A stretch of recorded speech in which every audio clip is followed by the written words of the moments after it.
Bonjour Dominique Schalcher. Bonjour Agathe Lambray. Vous allez nous dire si la situation politique du pays vous inquiète, si les derniers événements ont des conséquences dans vos rayons. Vous dites que les Français n'ont pas digéré le choc inflationniste.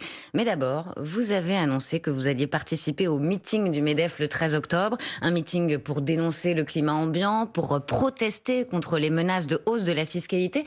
C'est rare une mobilisation des patrons. Pourquoi vous êtes en colère aujourd'hui ? Écoutez, moi j'ai 54 ans, je suis chef d'entreprise depuis longtemps et c'est la première fois que je vais me mobiliser comme ça.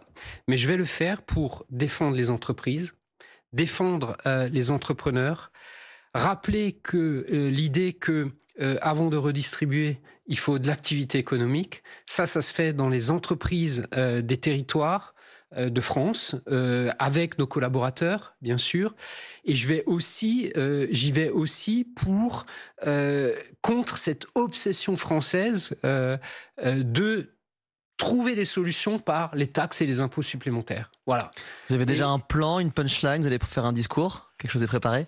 Alors j'y vais en simple participant aujourd'hui, voilà, pour être avec mes confrères, chefs d'entreprise de toute taille, c'est important, des grandes, des petites, etc. Vous avez la liste des orateurs, vous savez un peu qui va s'exprimer? Je ne connais pas le détail de l'organisation, je ne suis pas organisateur, mais j'y vais, moi en tant que chef d'entreprise, en soutien, parce qu'on est allé trop loin ces derniers temps. Il y a un climat quoi, de chasse aux patrons en ce moment. C'est ça que vous dites, vous vous sentez stigmatisé en tant que patron? On se sent pas à l'aise, on a l'impression que l'entreprise n'est pas la solution en ce moment, alors qu'elle est, je pense, une grande partie de la solution. N'inversons pas les problèmes. Ces derniers jours, qu'est-ce qui s'est passé? On s'est concentré sur c'est quoi les impositions et les taxes supplémentaires, notamment la fameuse taxe Zuckman dont on peut parler. Vous avez dit que c'était la goutte d'eau qui faisait déborder le vase, on va y revenir. Exactement. Au lieu de quoi? Au lieu de trouver des solutions pour dynamiser l'économie, parce que dynamiser l'économie, c'est développer les rentrées fiscales normales, l'impôt sur les sociétés, la TVA. C'est ça qui crée la richesse avant tout. Et aussi pour... on ne parle plus de chercher des économies. Voilà, c'est ça le vrai sujet en France aujourd'hui. Juste sur ce meeting, il y a Sophie Binet, la patronne de la CGT, qui vous dit arrêtez de pleurnicher. Et il y a un des patrons, le président de l'UDP, Michel Picon, qui va sécher cette réunion. Il raille le MEDEF et sa lutte des classes à l'envers, une manif BCBG. Qu'est-ce que vous répondez? Je ne rentrerai pas là-dedans. Moi, tous les chefs d'entreprise, petits ou grands, avec qui je parle actuellement, et je suis toutes les fins de semaine en Alsace notamment, mais je circule beaucoup aux quatre coins de la France. Le sentiment est le même chez tous les chefs d'entreprise, qu'ils soient petits ou grands. Le but, c'est encore une fois la dynamisation de l'économie, rechercher avant tout des économies.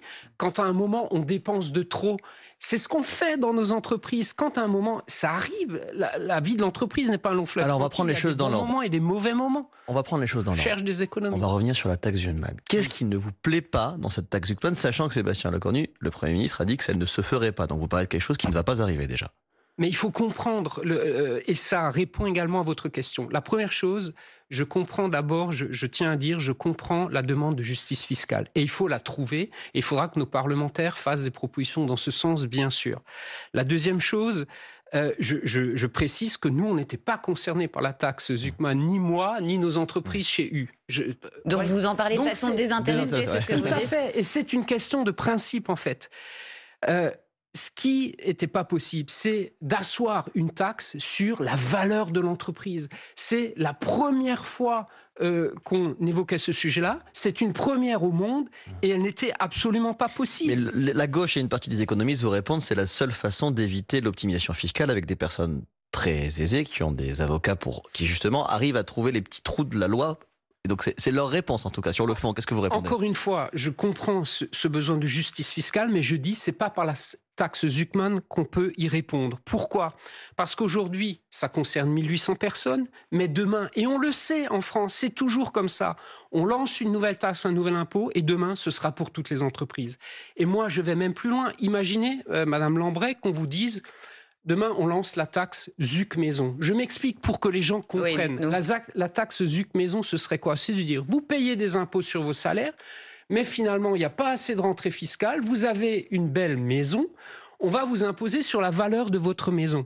Et si vous n'avez pas les moyens sur vos comptes bancaires de payer ces taxes, c'est pas grave, vous donnerez une partie de votre maison à l'État. C'est ce qu'on a dit aux chefs d'entreprise. Et c'est cette goutte-là qui a fait déborder le vase. Mais Que vous soyez trouvez que les concerné ou entreprises pas, payent c'était trop- pas possible. Les entreprises, les patrons payent déjà trop d'impôts en France. Vous dites pas un euro supplémentaire? Les prélèvements obligatoires sont parmi les plus lourds au monde, en tout cas les plus lourds en Europe. Plus de 45% de prélèvements obligatoires. On est au maximum de ce qu'on peut prélever sur les entreprises. Et ça conduit à quoi aujourd'hui? À une dynamique économique qui est très faible.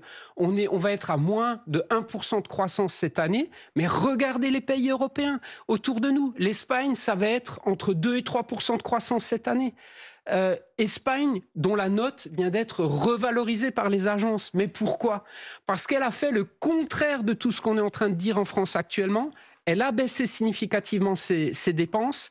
Elle a remis des éléments pour dynamiser les entreprises et rechercher de la croissance. Elle le retrouve et son déficit doit être aux alentours de 3% d'ici la fin de l'année. Voilà, ils ont pris le problème à l'inverse. Donc ne nous trompons pas en France non plus. Sébastien Lecornu propose en ce moment, pour augmenter le pouvoir d'achat, de baisser les charges sur les salaires pour augmenter les salaires, pour approcher le brut du net. Ça, vous soutenez cette initiative? C'est pour moi la mesure la plus importante à prendre dans la recherche de justice fiscale et d'avancer pour la société française. La demande la plus importante, c'est l'augmentation des salaires. Et celle-là, elle est justifiée. Rappelons quelques chiffres. En 1970, un salarié touchait 69% de ce qu'on appelle le super brut. L'ensemble des charges comprises, il touchait 69% en net, en salaire. Aujourd'hui, c'est 54%. Pourquoi? Parce qu'on fait porter au salaire des charges, des impositions pour financer la protection sociale, pour financer une partie des retraites, etc. Mais on fait trop porter au salaire. C'est ça, mais donc vous voyez bien que si on baisse d'un côté, il faut compenser de l'autre. Alors, Oui. sur qui faut-il faire peser cette charge, si ce n'est pas sur les salaires? Avant tout, faire des économies, prendre poste par poste et trouver avant tout des économies plutôt que de dire on va faire payer certains plus, et notamment pas, si vous voulez, la ligne, c'est les entreprises qui sont déjà extrêmement taxées. C'est difficile d'aller au-delà. La grande distribution, je ne veux pas personnaliser à la grande distribution du tout aujourd'hui, mais c'est déjà 100 impôts et taxes différentes qu'on assume. On ne dit pas moins, on les assume, mais pas plus. À propos de taxes et de surtaxes, il y a un autre débat, c'est celui sur la surtaxe sur les grandes entreprises. Cette contribution exceptionnelle a été adoptée en 2025 pour un an. Elle pourrait être reconduite, on ne le sait pas encore. L'année dernière, Bernard Arnault, le PDG de LVMH, estimait à propos de cette surtaxe que c'était idéal, je cite, pour pousser à la délocalisation. Est-ce que vous partagez ce constat?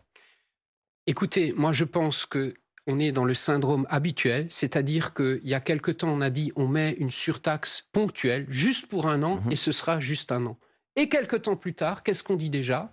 Eh ben non, on va la prolonger. Et vous dites que vous êtes pour une meilleure justice fiscale. Vous dites que vous êtes pour une meilleure justice fiscale, et qu'à chaque fois qu'on vous propose de taxer plus les riches, vous dites non. Mais il n'y a pas de contradiction dans votre discours?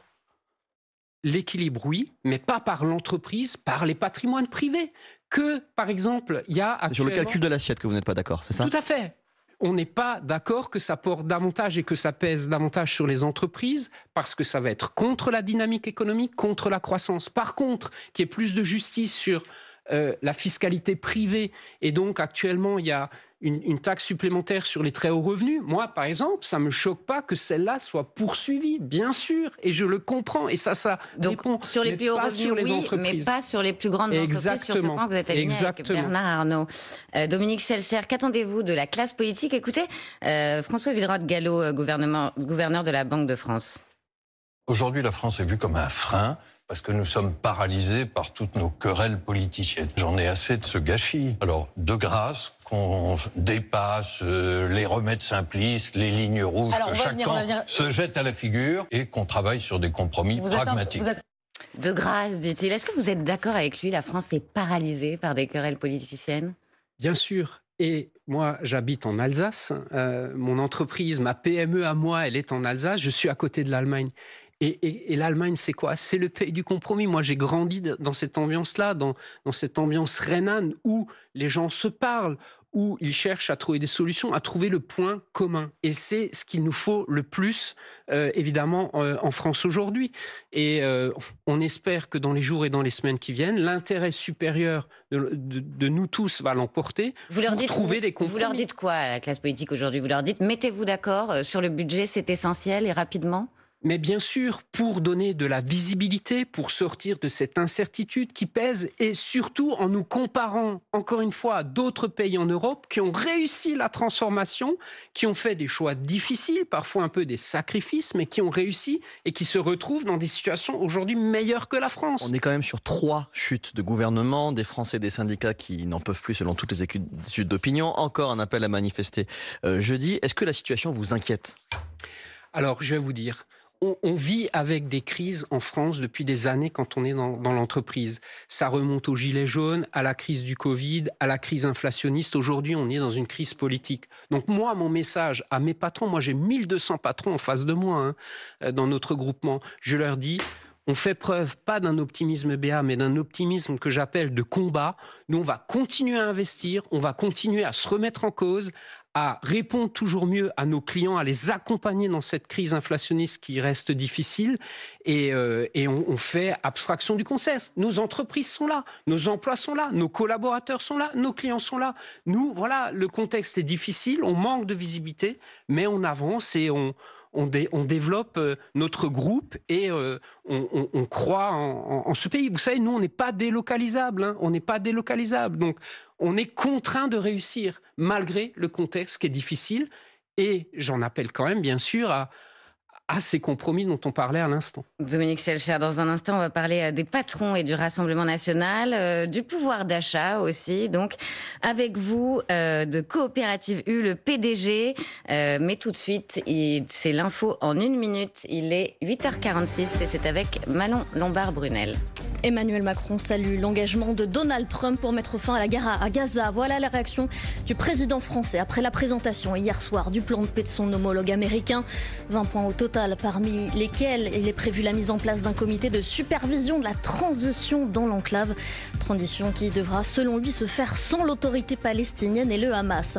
Donald Trump, qui aux États-Unis a trouvé un accord avec YouTube dans la procédure qui l'oppose aux locataires de la Maison-Blanche. La plateforme accepte de verser 22 millions de dollars après la suspension du compte du président américain. C'était après l'assaut du Capitole le 6 janvier 2021. En France, c'est l'un des plus gros postes du budget de l'État. L'année dernière, les dépenses de santé ont atteint 333 milliards d'euros. C'est le chiffre publié aujourd'hui par la DRES. Ces dépenses, elles sont en augmentation de 3,6% sur un an. Et puis après 3 ans de disette, la Ligue des champions de football fait son retour ce soir au stade Vélodrome. 2 semaines après la défaite des Marseillais contre le Real, l'OM reçoit l'Ajax Amsterdam pour la suite de la première phase de la compétition. Le début du match, c'est à 21h. France Info. Le 8-30 France Info. Agathe Landray, Paul Larouturou. Avec Dominique Schelcher, PDG de Coopérative U, le Rassemblement national gagne du terrain chez les patrons, Paul. Ouais, avec ce sondage IFOP pour l'opinion publié hier, Jordan Bardella convainc près d'un tiers des chefs d'entreprise. Dans ce contexte, le RN se présente comme le grand allié du patronat. Est-ce que vous entendez, monsieur Schelcher, cette petite musique douce autour du RN dans votre milieu, comme on l'avait vu notamment au MEDEF? Est-ce que vous entendez cette petite musique sur l'air du « eux, on les a pas encore essayés » ? Pas forcément. On l'entend beaucoup au niveau des Français avec qui on parle, avec nos clients, nos consommateurs. Cette phrase-là, oui, on l'entend beaucoup. Est-ce qu'on l'entend au niveau des chefs d'entreprise? Je ne l'ai pas forcément encore beaucoup entendu. Vous savez, nous, notre responsabilité en tant que chef d'entreprise, c'est quoi? C'est de faire passer nos messages à l'ensemble des interlocuteurs. Je vais vous prendre un exemple. J'ai eu le plaisir d'accueillir dans mon magasin, il y a quelque temps, une députée LFI pour expliquer quel est notre modèle économique, comment ça fonctionne, quelle est la réalité de la vie dans nos entreprises. Donc on discute, avec l'ensemble des parties prenantes pour parfois passer des idées ou rapprocher des points de vue ou essayer au moins de nous expliquer. Vous n'ostracisez personne, on vous entend, mais Patrick Martin, par exemple, le président du MEDEF, a cité Jordan Bardella parmi les personnalités les plus conscientes des périls économiques. Il citait Jordan Bardella au même titre que Gabriel Attal ou Bruno Retailleau. Est-ce que cela vous étonne aujourd'hui que le patron des patrons assume de dire cela ? On est dans une France où on a besoin de trouver des compromis. Ces compromis passeront par un échange entre toutes les forces en présence, les forces voulues par les Français démocratiquement dans notre Parlement. Il faut que tout le monde se parle, il faut qu'on sorte d'une culture et d'une histoire où on ne sait pas trop se parler, où on pense que c'est toujours majoritaire, ça ne l'est plus. La page, elle est tournée, donc il faut que les gens se parlent pour arriver à un compromis. Sans se parler, on n'y arrivera pas. Entre cette interminable instabilité politique et l'inflation, les consommateurs sont bien secoués, comme on va l'écouter ensemble au micro de Marina Capitaine. Vraiment l'impression que les prix ont pas mal augmenté dans tout, mais on essaie quand même de faire plaisir à nos enfants, donc on essaie de pas trop se priver et de faire attention sur d'autres postes. Je suis obligée de faire attention parce que je suis seule en fait et que je finis pas les mois, donc oui je fais attention au prix en faisant mes courses. Vous le sentez dans vos magasins, Monsieur Chacher, une baisse de la consommation? Non. Ça, c'est la bonne nouvelle. Il n'y en a pas beaucoup en ce moment, mais il y en a une petite, c'est que la consommation, en tout cas alimentaire, tient depuis le début de l'année. Est-ce qu'ils prennent des produits de moins bonne qualité?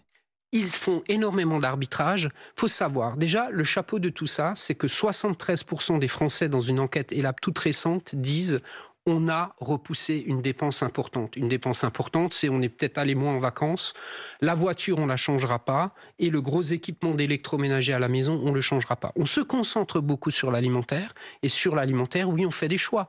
Il y a eu un gros boom de la marque distributeur. Par exemple, notre marque EU a eu un succès spectaculaire depuis 3 ans, parce que c'est 20 à 30% moins cher pour une qualité aujourd'hui identique, et avec des engagements souvent très forts avec le monde agricole. Les premiers prix aussi, pour une partie de la clientèle, ont fonctionné davantage. Donc oui, les Français font des choix. Mais vous savez, les Français sont malins.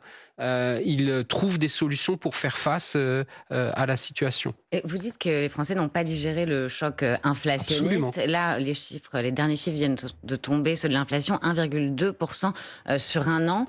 Pourquoi ils n'ont pas digéré ce choc? Ça veut dire quoi? Ça veut dire que les prix sont encore beaucoup plus élevés qu'avant la crise? Les prix sont plus élevés qu'avant la crise et surtout ne reviendront pas au niveau d'avant la crise. Et donc, la vie de tous les jours coûte plus cher. Elle coûte plus cher dans l'alimentaire, malgré nos efforts, évidemment, on ne reviendra pas. Mais maintenant, qu'est-ce qui se passe? Les services augmentent. Les abonnements à la culture, etc., coûtent plus cher. Donc, la vie coûte plus cher. Et donc, c'est ce choc-là qui n'est pas digéré. Et donc, les gens mettent en place des façons de réagir avec beaucoup d'arbitrage. J'ai été très marqué, j'ai assisté à une distribution alimentaire jeudi soir à Paris. Oui. Malgré les repas à 1 euro mis en place par le président Macron, les étudiants ont faim et sautent des repas de plus en plus. Est-ce que vous ressentez aussi dans vos magasins que l'alimentation est devenue la variable d'ajustement du budget de nombreux ménages?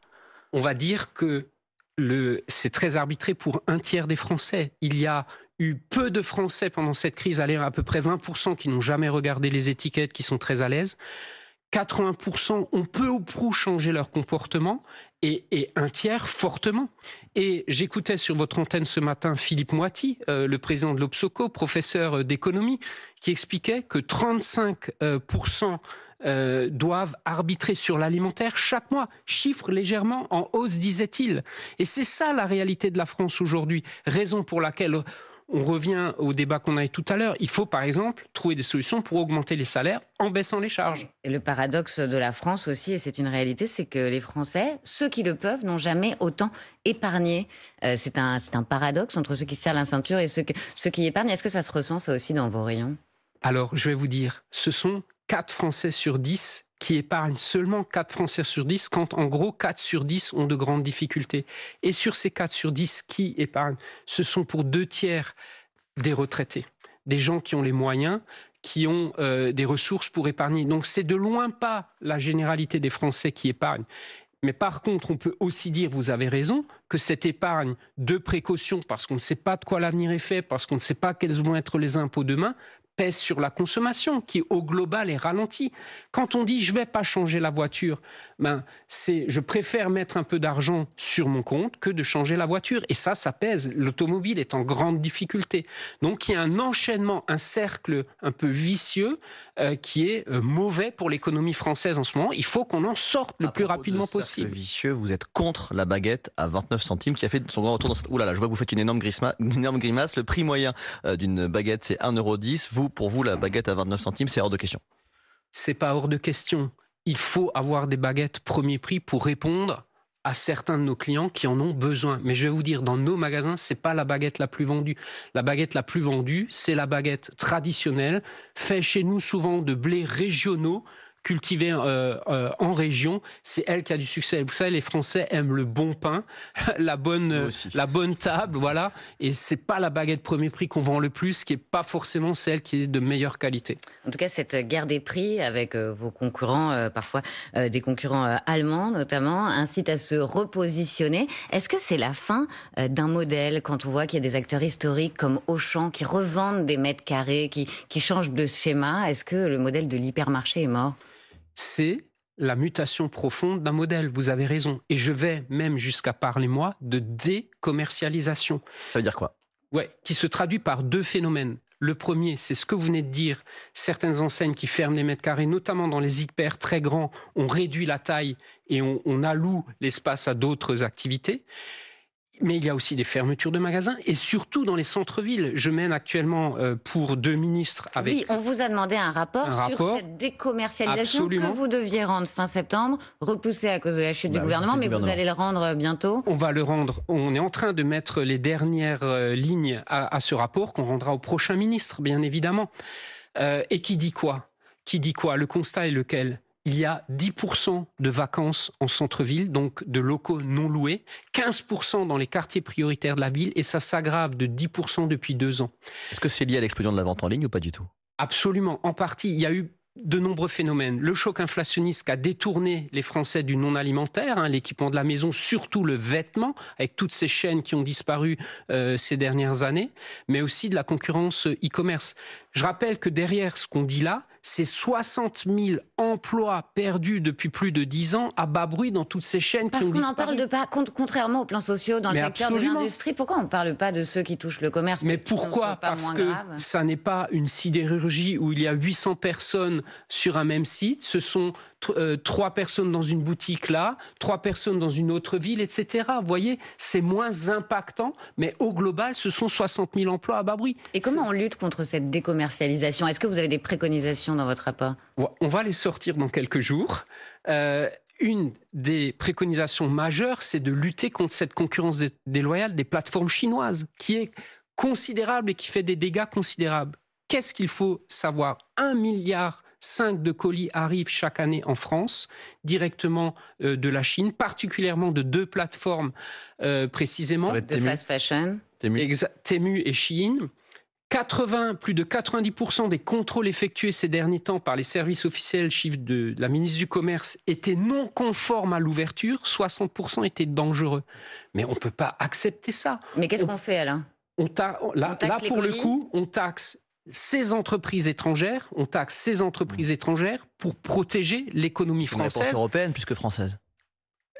La réponse doit être française rapidement parce qu'on en parle depuis un certain temps, mais ça n'est pas mis en place. Mais vous voyez, quand on dit qu'il n'y a pas de gouvernement, qu'on cherche un gouvernement, ça, ce sont des mesures dont même le Premier ministre a parlé, mais qui ne sont pas mises en œuvre parce qu'on n'a plus de gouvernement. D'ailleurs, vous avez dit récemment que Shein payait moins d'impôts proportionnellement qu'un magasin U en France. Chine en France, incroyable. Absolument, ça paraît tout à fait incroyable. Donc c'est ça qu'il faut rétablir, il faut renforcer les contrôles et surtout il ne faut pas mettre à mal ce qu'on a tous dans notre profession construit depuis 30 ou 40 ans, une sécurité pour le consommateur avec des systèmes de rappel, avec de la qualité qu'on ne peut pas mettre à mal avec ça, c'est pas possible. 8h57 et 50 secondes sur France Info, l'heure de la question qui, aujourd'hui la question qui espionne. Je crois savoir que tous les samedis vous rentrez dans votre épicerie à Fessenheim. Est-ce que vous ne faites vos courses que chez Super U ou est-ce que parfois vous espionnez les prix chez Carrefour, vous mettez un grand par-dessus pour relever les prix de Monoprix?